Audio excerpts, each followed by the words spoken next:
Então vamos abrir o Evangelho de João, capítulo 19. E vamos ler do versículo 1 até o versículo 30. Pilatos mandou açoitar Jesus. Esse trecho aqui é o trecho que você vê no filme lá, A Paixão de Cristo. Já viu o filme? Já? Chorou no cinema quando viu? Sentiu a dor? Ah? Foi uma febre, né? Quando o filme saiu. Olha, eu demorei para conseguir o ingresso. Foi tenso. Pilatos mandou açoitar Jesus. Os soldados teceram uma coroa de espinhos, puseram na cabeça dele, vestiram-lhe com uma capa de púrpura e, chegando-se a ele, diziam: "Salve, Rei dos Judeus!" e batiam-lhe no rosto. Mais uma vez, Pilatos saiu e disse aos judeus: "Vejam, eu estou trazendo a vocês para que saiba que não acho nele motivo algum de acusação."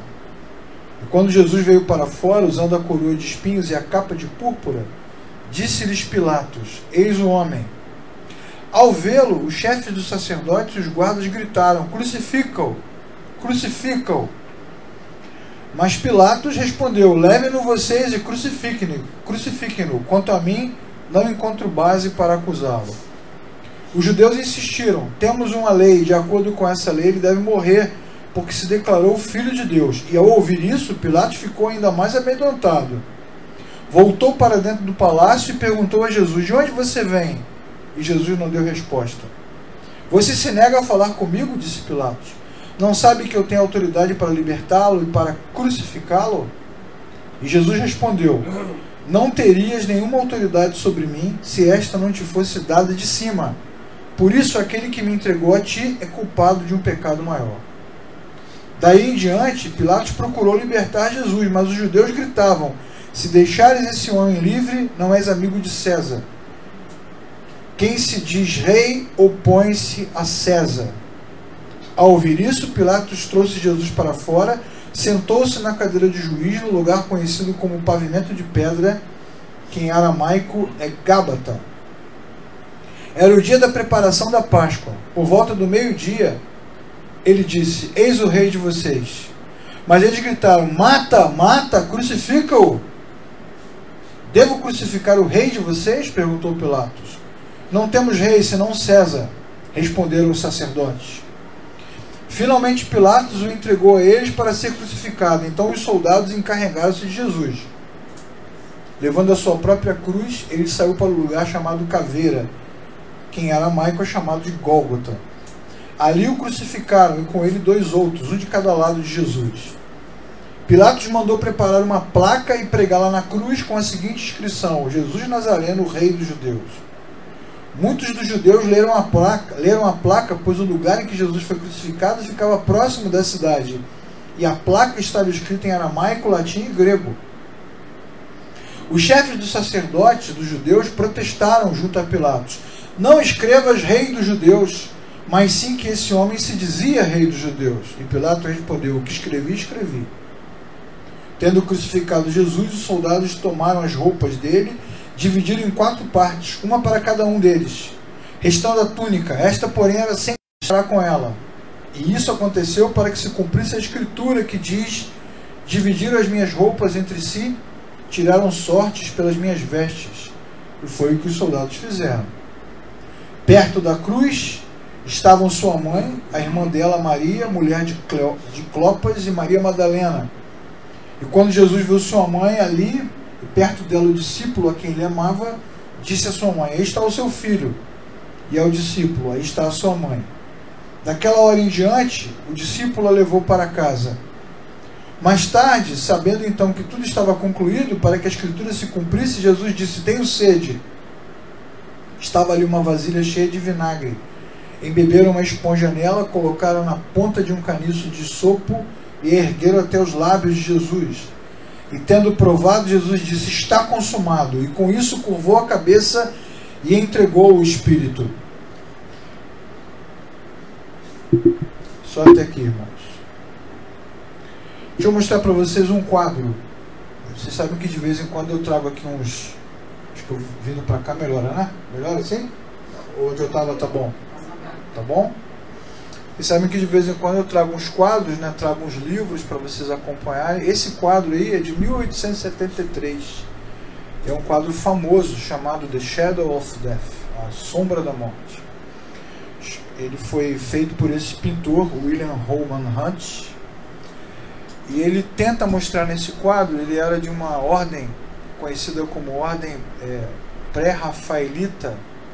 E nas pinturas dele ele sempre tenta demonstrar o drama e a veracidade da teologia do pensamento cristão. Como vocês podem observar no quadro, que é um quadro fictício, né? Não é um retrato, mas é um quadro que representa bem o que nós cremos. Ele pintou esse quadro quando estava em Jerusalém, no teto da casa dele, e tenta reproduzir no quadro a essência da cristandade, ou o porquê de Cristo ter vindo ao mundo, que é exatamente a sua morte na cruz.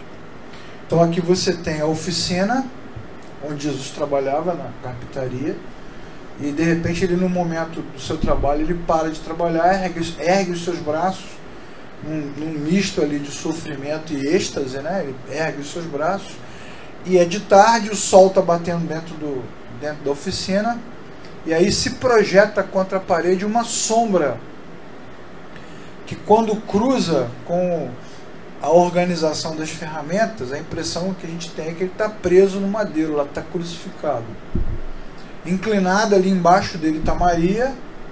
Vocês podem observar que ela tem um baú, dentro do baú estão ali os presentes que ele ganhou dos magos, quando era criança. E Maria então fica assustada ao olhar para a parede e ver a projeção da imagem dele. Um quadro muito legal, muito vanguarda, assim, muito diferente, mas que tem uma mensagem muito específica. Qual é a mensagem do quadro? É que Cristo veio para isso, para a cruz, para morrer e pagar a dívida dos homens que romperam com o Criador. É para isso que ele veio. Desde o seu nascimento, as profecias, a história, tudo o que acontece com Cristo é apenas e tão somente para isso. Para pagar a dívida que a criatura tem com o Criador e para reconciliar o homem com esse Criador. Então esse quadro ele representa muito bem o que nós cremos, e nós não devemos nos esquecer disso jamais. O texto que nós lemos mostra que Cristo faz tudo voluntariamente. Ele se cala quando quer, ele coloca Pilatos no seu devido lugar. Quando Pilatos cresce e diz assim: você não sabe que eu tenho autoridade para prender, para soltar, para matar, para dar vida? E Jesus fala assim: você só tem autoridade porque você recebeu do alto. Jesus cuida da sua mãe. Jesus entende que chegou o seu momento. Não é um momento de desespero, de sofrimento, de dor, né, de dor angustiante. Não é a dor que nos salva, é o sacrifício, é a entrega voluntária da sua vida que reconcilia o homem com o Criador. Não é a dor. No filme que eu citei aqui, da Paixão de Cristo, que tem um outro olhar, um olhar mais medieval, né, mais romano, se vocês olharem para o filme com mais calma, vocês verão que a salvação pregada no filme, demonstrada no filme, ela vem pela dor. É muita ênfase no sofrimento, muita ênfase na tortura e muita ênfase na relação que Jesus tinha com Maria. No próprio filme, quando Jesus está meio que assim, enfraquecido, quase morrendo, não aguentando mais, ele olha e ao longe ele vê Maria, assim, de repente aquilo fortalece, ele se levanta. É um outro tipo de proposta. Nós que somos cristãos, protestantes, evangélicos, não cremos assim. Nós cremos exatamente como João narra, que a morte de Cristo é voluntária, é objetiva, é centrada na Escritura, é necessária e acontece porque Cristo assim faz, e não porque houve uma ajuda da sua mãe, ou porque houve uma conspiração romana. Não, ele está ali para morrer, como ele diz no próprio livro de João, em capítulos que nós já estudamos quinta-feira. Jesus fala sobre isso, né? Pai, é chegada a minha hora. O que farei agora? Fugirei? Abandonarei? Desistirei? De forma alguma. Foi exatamente para esta hora que eu vim. Jesus está muito consciente, muito lúcido com muita clareza do seu dom, da sua vocação, desse momento que é importante. Se você que está assistindo, tanto aqui como na internet, quiser saber mais sobre a cruz, sobre a obra da cruz, sobre os impactos da cruz, eu vou deixar aqui na descrição do vídeo vários links de um estudo que nós fizemos, são 20 vídeos, se eu não me engano, sobre a cruz de Cristo. Tudo sobre a cruz. O símbolo, a força, o impacto, a doutrina. E aí você pode estudar lentamente, são vídeos de 9 minutos, 10 minutos, explicando passo a passo tudo que a cruz tem a ver com a nossa fé e o que aconteceu ali. Esse vídeo está bem tranquilo, inclusive tem tradução na linguagem de Libras, bem legal, é só você assistir. Hoje eu quero falar sobre o tema dessa noite, que é por quem Jesus morreu. Por quem que ele morreu? Que é isso que é importante para nós. Por quem que ele morreu? Por que ele morreu nós já sabemos. Porque era necessário que a dívida fosse paga. E lá no texto, nos vídeos que eu vou deixar, a gente explica isso. Mas hoje eu quero falar por quem ele morreu. Em primeiro lugar, não é uma mensagem muito grande, é só para afirmar a nossa fé, fortalecer a nossa fé. Cristo morreu por aqueles que são fracos. Quero ler com vocês Romanos, capítulo 5, versículo 5 e versículo 6. A esperança não nos decepciona, porque Deus derramou seu amor em nossos corações por meio do Espírito Santo que Ele nos concedeu. De fato, no devido tempo, quando ainda éramos fracos, Cristo morreu pelos ímpios. Então, a Bíblia vai dizer com muita ênfase que Cristo morreu pelos fracos. Então, mais uma vez, como já falei aqui várias e várias vezes, essa ideia de que o cristianismo, que a fé cristã é para pessoas fortes, com força moral muito grande, essa ideia é uma ideia falsa. Porque o mérito da salvação, da vida eterna, da fé cristã, o mérito não está na capacidade humana, mas está na graça, no amor, na compaixão e na misericórdia de Deus. Então, Cristo não morreu por pessoas fortes. E quando o ser humano se sente forte de alguma forma, ele demonstra com muita clareza que ele não entendeu o que Cristo realizou e está dando passos para longe do Criador. O Criador entregou o seu Filho e Cristo morreu pelos fracos, por aqueles que não têm condição de encontrá-lo.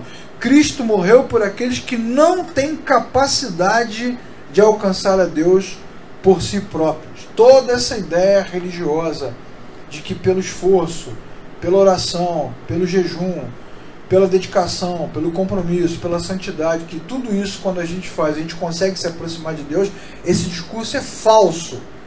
O que a Bíblia vai nos ensinar é que Cristo morreu pelos fracos. E quem são? São aqueles que não conseguem, não têm capacidade de alcançar a Deus, porque não conseguem por causa da sua própria natureza. Pessoas que não são capazes de ser e fazer tudo o que Deus exige. De fato, irmãos, quando lemos a Bíblia, quando lemos os textos, quando lemos as propostas bíblicas, quando lemos as instruções dos apóstolos, quando lemos os mandamentos, quando lemos os conselhos, se nós realmente nascemos de novo, a sensação é de incapacidade e nunca de superioridade ou de capacidade. Toda vez que você lê o texto diz que você deve agir assim, agir assado, fazer dessa maneira, para refletir a glória de Deus, para ser como Deus, para andar como Deus. A impressão que a gente tem é que somos incapazes, completamente incapazes. Porque é impossível para um homem comum, para uma pessoa comum, agradar a Deus com a sua própria vida. É impossível. Jamais conseguiremos. Daí a questão da falsidade na religião, porque a religião, seja ela como for, ela vai sempre dizer que se você se esforçar bastante, em algum momento você vai agradar a Deus. Temos que agradar a Deus, temos que viver no centro da vontade de Deus, ter uma vida que agrada a Deus. Até hoje, depois de 30 anos, eu ainda não descobri o que significa viver no centro da vontade de Deus. O que isso significa na prática? Porque se olharmos para a nossa vida, para a nossa caminhada, para os nossos pensamentos, para as nossas decisões, e olharmos para a Bíblia ao mesmo tempo, a impressão que a gente tem é que a gente está muito longe, mas muito longe da vontade de Deus, do caráter de Deus, da luz de Deus, do desejo de Deus, que a gente não consegue nunca, por causa da natureza humana. E pode botar o camarada, ele ou ela, dentro da igreja a vida inteira, horas e horas, afastado do mundo, né? Isolado do mundo, isolado da sociedade, isolado das coisas, mas nada muda dentro de nós. Nessa época, inclusive, que mistura Páscoa com Carnaval, durante muitos anos, durante muitas décadas, as igrejas se escondiam nesse período, se afastavam, iam para os seus retiros, né, para os sítios, para as fazendas, para as escolas, ficavam lá 5 dias, 6 dias cantando, orando, estudando. Só que a gente sai do ambiente impuro, entre aspas, né, mas essa impureza não sai de dentro de nós. Se afasta, vai para longe, desaparece, não toca mais no assunto, quebra a televisão, joga o telefone longe, mas o que contamina o homem não é o que entra, como Jesus nos ensinou. O que contamina o homem é o que sai de dentro dele. Então, por mais que a gente se isole, se afaste, negue, né, coloque roupa, né, escondendo o corpo, escondendo os olhos, dentro de nós continua aquele turbilhão de pensamentos, de sentimentos, de sentidos, de impressões, que mostra quem nós somos. Quem nós somos, irmãos e irmãs? Somos homens e mulheres, criaturas que romperam com o Criador. E se nós não estivermos conectados em Cristo, a vida do Criador jamais passará por dentro de nós. E aí você poderia dizer então, puxa, se isso tudo é verdade, então a minha incapacidade espiritual é muito grande. E é isso mesmo. Mas a consciência da incapacidade espiritual não é um obstáculo para ter nova vida em Cristo. Pelo contrário, quanto mais temos consciência de que não podemos, mais chance temos de desfrutar da graça de Deus. Neste grupo aqui nessa noite, está aqui uma reunião de homens e mulheres que não conseguem, mas se estamos aqui, significa que nós não alcançamos, mas a graça de Deus nos alcançou. Amém, irmãos? É a consciência que o cristianismo dá. Então, Cristo morreu pelos fracos. Como também aprendemos com o apóstolo Paulo, que o poder de Deus se aperfeiçoa na fraqueza. Então, todas as vezes que você for induzido pela religião ou induzido pelo próprio coração a se sentir forte, se sentir poderoso, poderosa, imbatível, como dizem algumas canções, desperte dessa ilusão, desse hipnotismo, dessa sedução da religião, e lembre-se que nós somos fracos, mas esta fraqueza é a glória do cristianismo, porque se todos somos fracos, só Cristo será glorificado entre nós. Cristo morreu por aqueles que pecam. Além da questão da fraqueza, tem também a questão da condição da natureza humana, que é o pecado. Ainda em Romanos agora 5, versículo 7 e versículo 8. Dificilmente haverá alguém que morra por um justo. Pelo homem bom, talvez alguém tenha coragem de morrer, mas Deus demonstra seu amor por nós. Cristo morreu em nosso favor quando ainda éramos pecadores. Então olha só como é que é a construção do texto, né? Dificilmente haverá alguém que morra por um justo.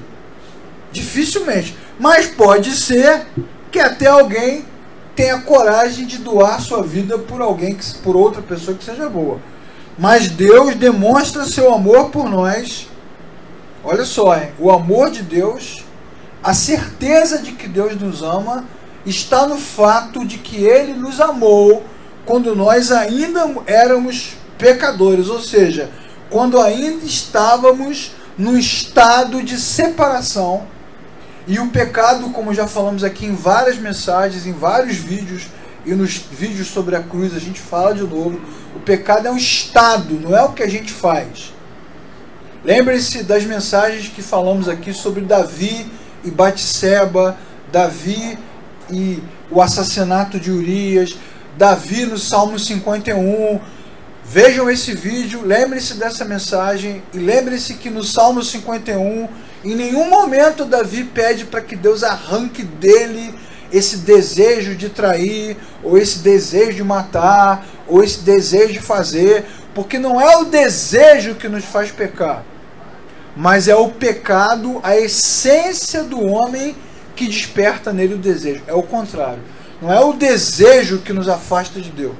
É o fato de estarmos afastados de Deus que desperta em nós todos esses desejos reprováveis, que nos mantém separados do Criador. E aí nós poderíamos nos perguntar nessa noite, né?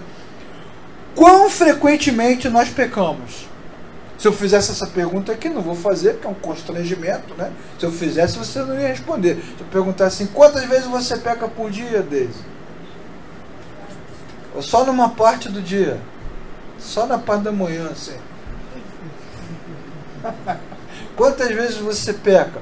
Ou seja, quantas vezes você age, ou pensa, ou sente de acordo com a sua natureza humana decaída e distante do Criador. Quantas vezes passou por dentro de nós sentimentos gerados por causa da nossa natureza? O ódio, a raiva, né?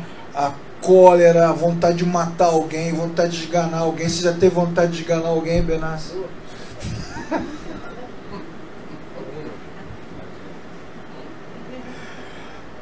Ora, nós não vamos fazer essa pergunta porque de fato nós cometemos falhas, erros, e temos dentro de nós sentimentos pecaminosos constantemente, porque essa é a nossa natureza. Essa é a nossa natureza.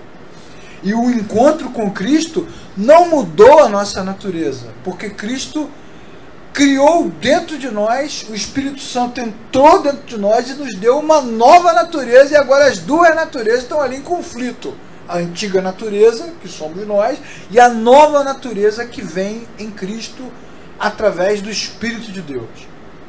Por isso que o texto famoso do apóstolo Paulo revela esse conflito, né? Que farei eu com esse corpo? Que corpo que me deixa só em situação difícil? O bem que eu desejo fazer, não faço. O mal que eu não desejo, isso faço. Há um conflito dentro dele, há um conflito dentro de nós. E o legal nas Escrituras é mostrar que Deus nos amou quando nós ainda tínhamos apenas essa primeira natureza decaída. Agora nós temos as duas, mas antes, os que nasceram de novo agora têm a natureza antiga, têm a nova natureza por causa do Espírito de Deus, mas antes desse encontro com Cristo, a gente só tinha essa natureza decaída, ruim, complexa, e Cristo morreu quando nós ainda éramos pecadores. Nos amou desta forma. É por essas pessoas que Cristo morreu. Não é pelas perfeitas, pelas incríveis, pelas religiosas, pelas espetaculares, por aquelas que oram horas e gostam de dizer: eu já li a Bíblia 19 vezes, eu já li a Bíblia 37 vezes, eu já li a Bíblia 44 vezes. Isso não significa nada, irmãos. Absolutamente nada. É só para a gente ficar aqui numa disputa, né? Numa concorrência, numa competição. Na prática, isso não significa nada, porque o que importa é se há dentro de nós o desejo de cumprir aquilo que a Bíblia diz, mesmo que você já tenha lido uma vez só.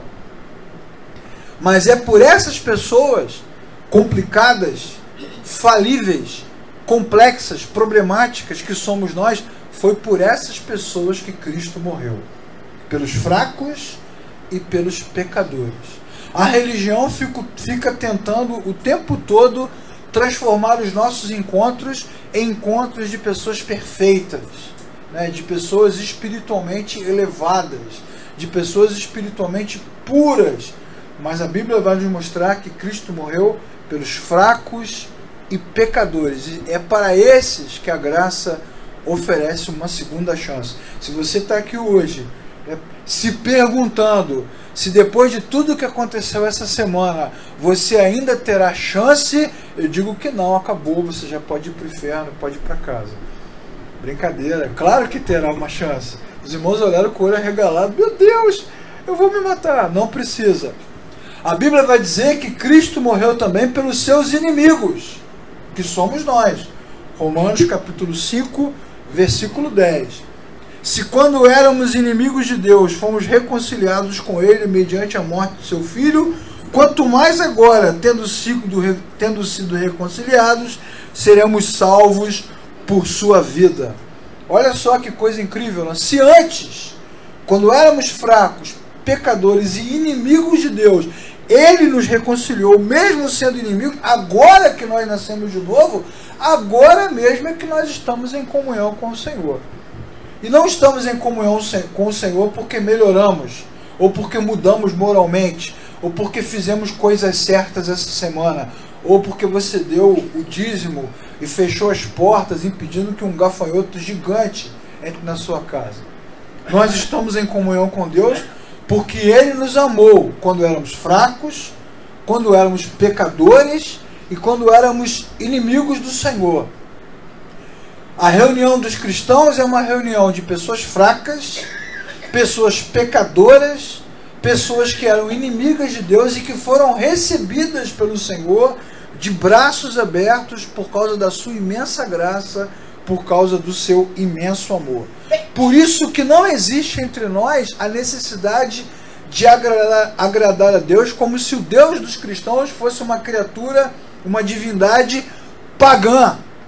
Porque a impressão que a gente tem é que as nossas ofertas, os nossos cultos, a nossa religiosidade, a nossa dedicação vai aplacando a ira de Deus, como o exemplo que eu dei agora. Se o camarada dá os dízimos e as ofertas no tempo certo, isso impede que o inimigo se aproprie das suas finanças. Se ele leva bombons para o seu cônjuge no dia dos namorados ou no dia da Páscoa agora, isso impede que brechas se abram na sua relação.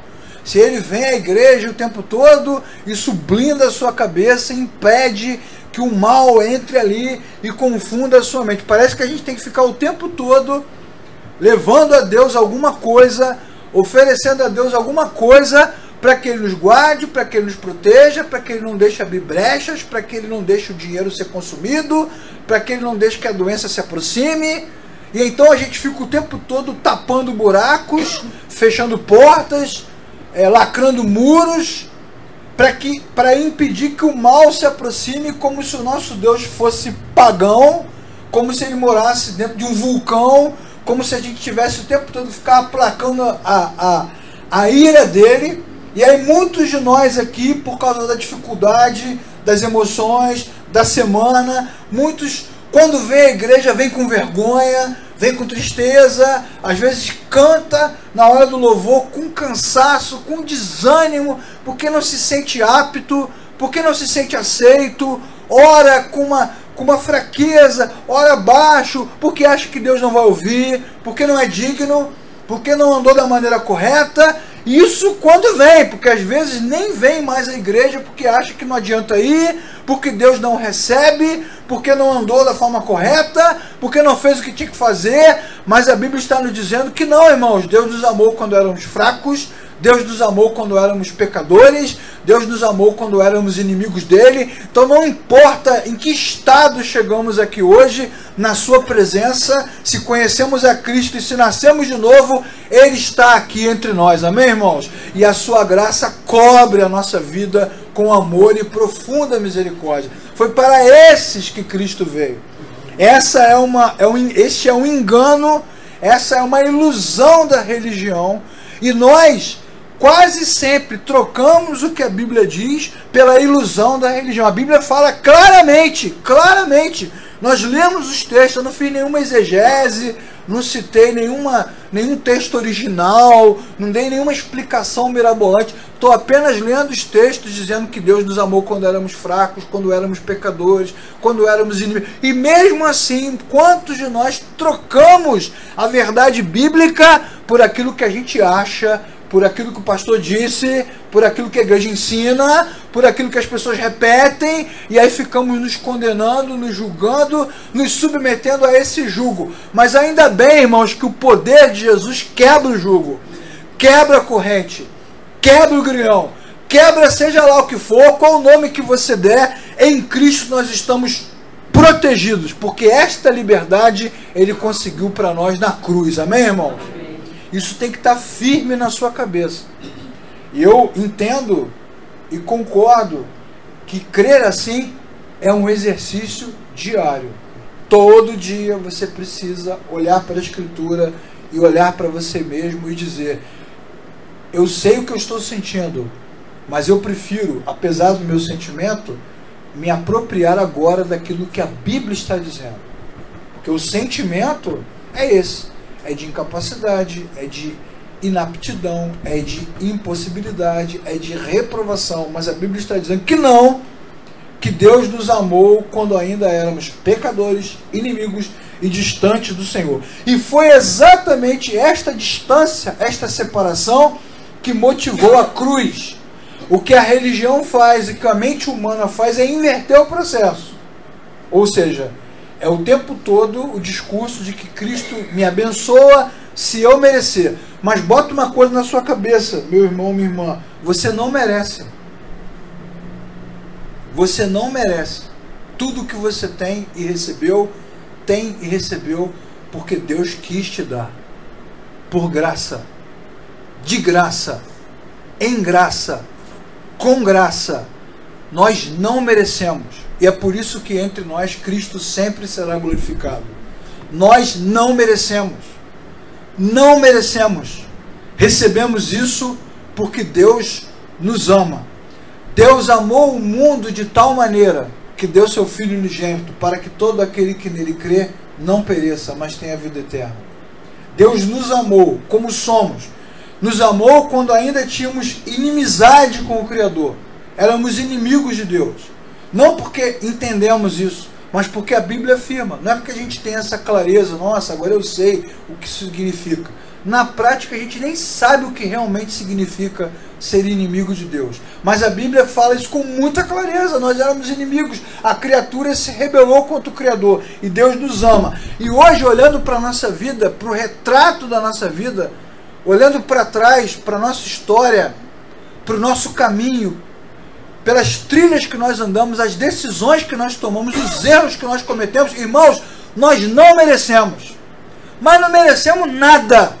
Então, por isso, por essa clareza, o que nós faremos aqui? Diremos: glória a Deus, bendita a graça, bendita a misericórdia, bendito Jesus, que nos amou quando éramos pecadores e inimigos de Deus. Em vez de lamentar o não merecimento, nós nos alegramos na graça de Deus. Amém, irmãos?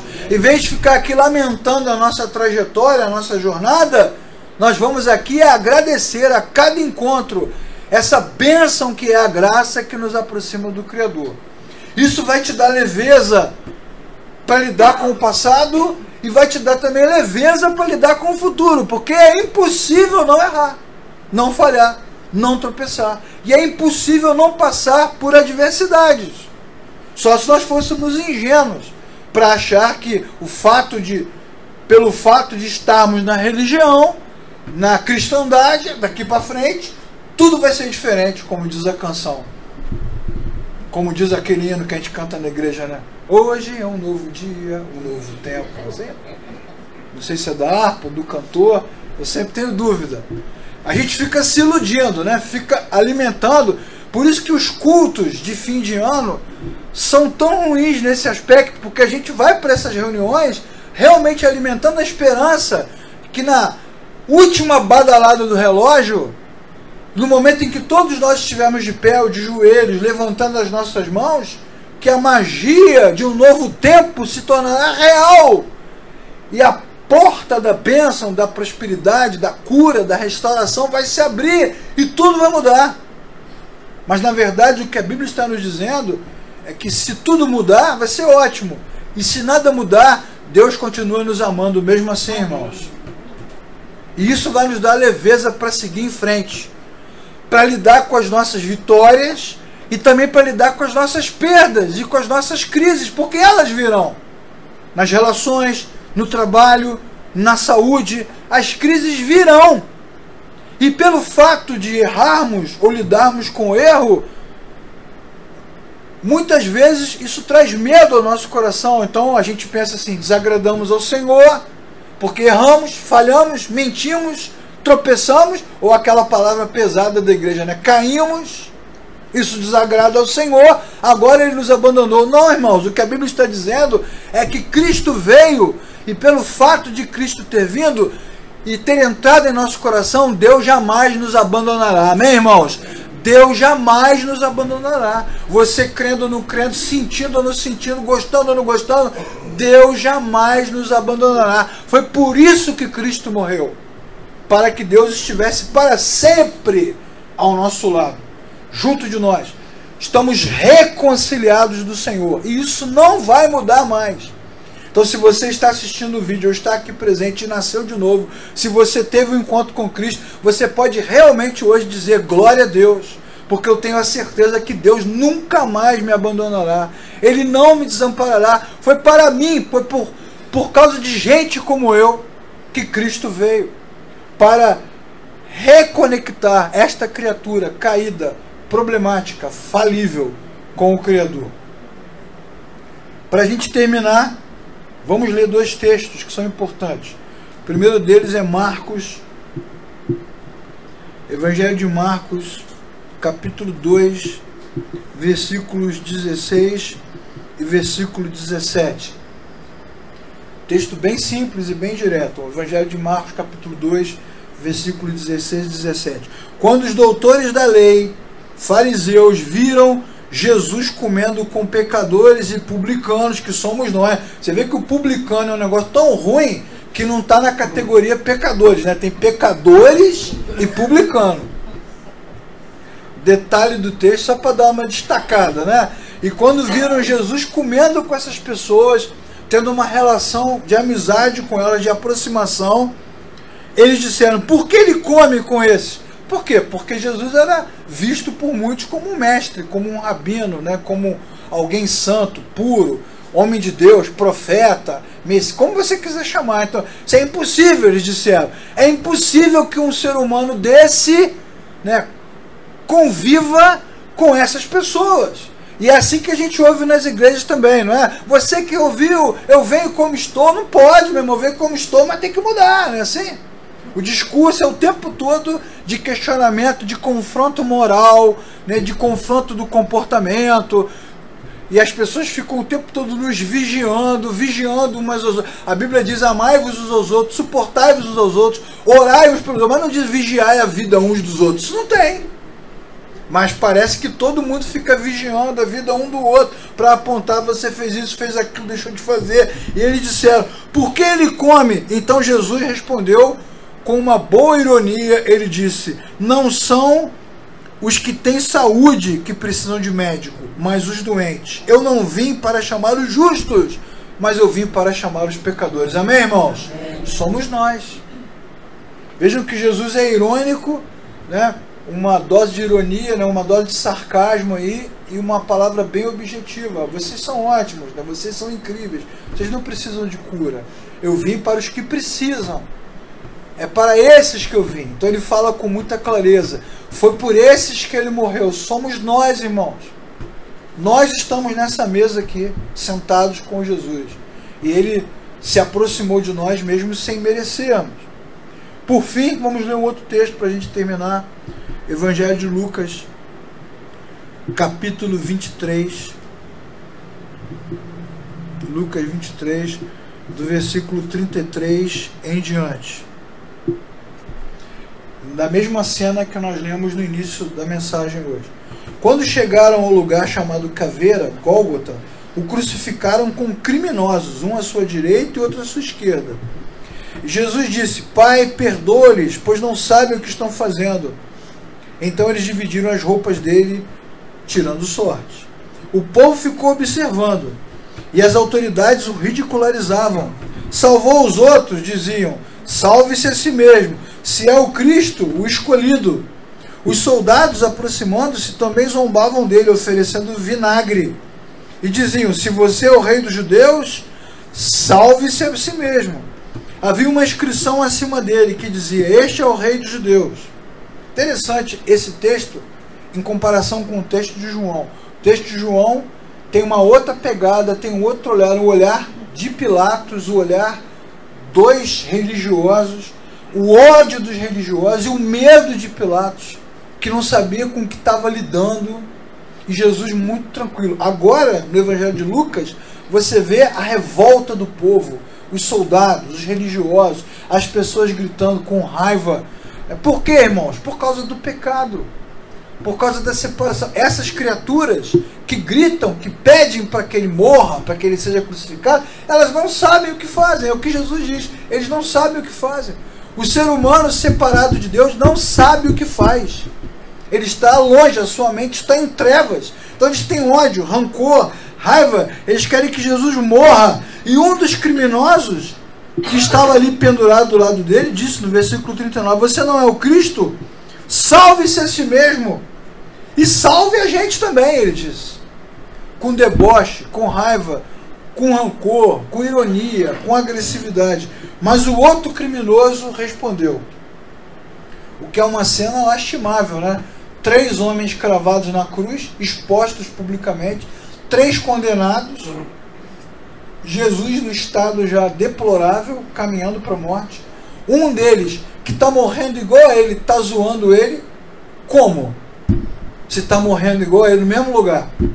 Olha o nível de escuridão que há dentro do coração do homem. Ele está no mesmo estado, na mesma posição, no mesmo lugar, no mesmo dia, na mesma hora.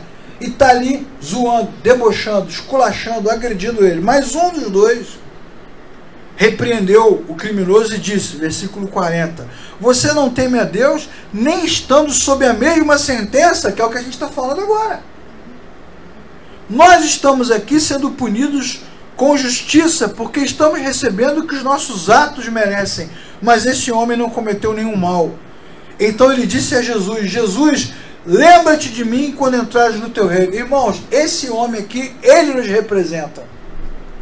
Porque ele é um criminoso, condenado, pagando o preço dos seus atos, recebendo a morte que ele merece segundo a lei romana no seu tempo. Somos nós, irmãos. Em total vergonha, em total humilhação, num estado de desprezo máximo, esse camarada olha para Jesus e crê em Jesus. Ele crê. Porque se ele não cresce, ele não falaria, não diria esse tipo de coisa. Há uma certa clareza na sua mente, como que num último relance de lucidez, ele diz, por favor, Jesus, por favor, lembra-te de mim quando entrares no teu reino. E Jesus responde, naquele lugar, é como se ele falasse conosco agora, irmãos. Jesus responde da sua autoridade como homem-deus, como Deus-homem, como Messias, como a palavra de Deus encarnada. Ele diz, eu lhe garanto, hoje você estará comigo no paraíso. Por que esse homem foi salvo? Porque ele orou? Porque ele pediu? Porque ele se arrependeu? Porque ele estava sofrendo? Porque era a sua última chance? Não, irmãos. Ele foi salvo porque Jesus assim declarou. Ele foi salvo porque Jesus disse, eu garanto, hoje mesmo você estará comigo no paraíso. A salvação desse homem, a vida eterna prometida do próprio lábio de Jesus, ela não é resultado de uma mudança. Porque se dependesse da mudança moral, não dá tempo. Ele vai morrer agora. Se dependesse do dízimo das ofertas, não dá tempo, ele vai morrer agora. Se dependesse do batismo, quantos de nós aqui, quando tem um parente adoecido, às vezes no hospital, eu já vi isso acontecer várias vezes. Está lá o parente na cama, doente, em coma, ou terminando, aí a família é desesperada, tem que batizar, tem que batizar. Eu já vi acontecer várias vezes. Vamos para o hospital, tem que batizar, porque vai que não passa dessa noite, né? Vai todo mundo. Não tem poder no batismo, irmãos.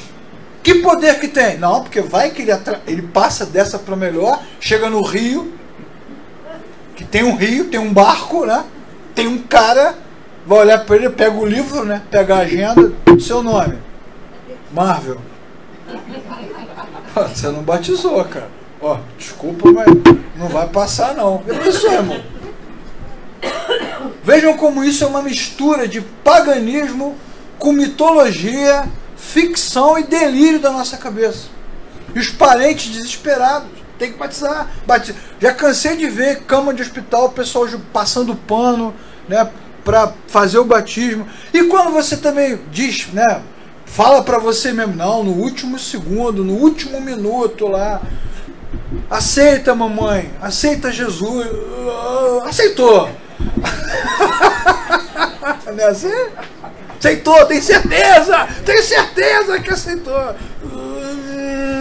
Mexe o olho direito, dá uma piscadinha, se você crê que tem a vida eterna. Ah lá, piscou.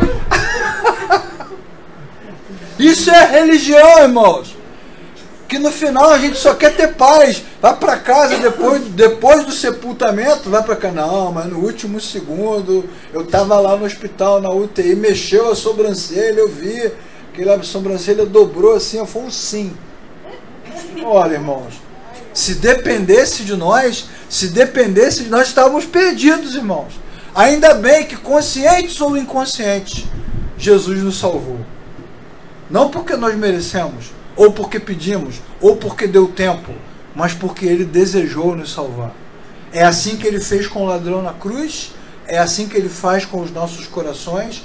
E se nós realmente nos encontramos com Cristo, nascemos de novo, precisamos ter fé a cada manhã. Não importa o que aconteça, a cada manhã a nossa esperança se renova, porque nos lembramos que Cristo nos amou quando ainda éramos pecadores. Cristo nos amou quando éramos fracos. Cristo nos amou quando éramos inimigos de Deus. Então, nada pode nos ajudar, ninguém, nem a religião, mas também não é necessário, porque Jesus tem poder para salvar. Amém, irmãos? Jesus tem poder para salvar. Então, ao invés de você ficar desesperado, tentando batizar a pessoa lá na UTI, tentando fazer com que ela se mexa ou diga alguma coisa, quando você tiver algum amigo, algum parente seu numa situação difícil, como esse homem aqui na cruz estava, em vez de você fazer movimentos religiosos, ore e peça ao Senhor: Senhor, nada do que nós façamos pode mudar corações, mas se o Senhor quiser, pela tua autoridade, fulano, fulana viverá contigo eternamente. Não depende das ações humanas, irmãos, ou dos movimentos da religião. Depende do movimento, do desejo, do poder e da graça que há em Cristo Jesus. Bendita a graça do nosso Senhor. Bendito o momento em que os seus olhos se inclinaram para nós. Porque nós deveríamos ser condenados, destruídos, afastados de Deus para sempre. Mas Ele nos amou, Ele se aproximou de nós e nos redimiu. Bendito seja o nome do Senhor. Vamos ficar de pé, vamos orar.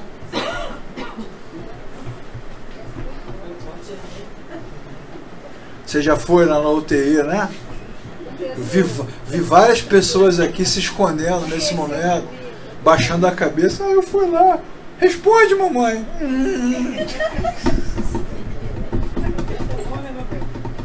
Aperta com força, se você crê. Ah, Senhor, nós te agradecemos nessa noite, porque a Tua palavra é luz. A Tua palavra está firmada nos céus.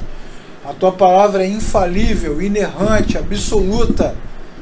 Passarão os céus e a terra, mas a Tua palavra permanecerá para sempre. E mesmo que a nossa mente esteja confusa tantas e tantas vezes, o Senhor vem com a luz da Tua palavra e nos dá lucidez.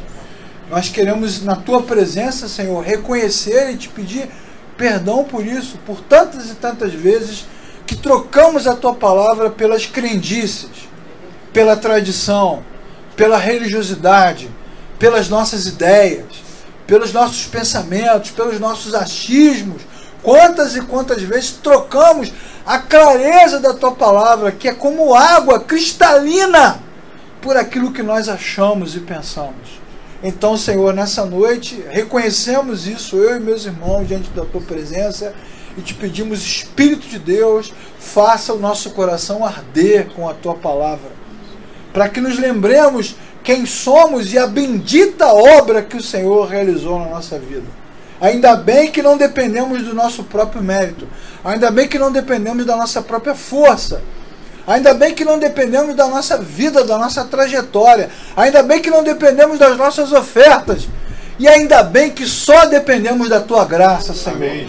Da Tua graça bendita, majestosa, essa graça que nos encontrou, que nos alcançou, que nos salvou. Louvado seja o Teu nome para todo sempre. Que esta palavra, Senhor, possa edificar a nossa fé e nos dar lucidez para mais uma semana abençoada na Tua presença. Bendito seja o nome do Senhor. Amém, irmãos. Amém.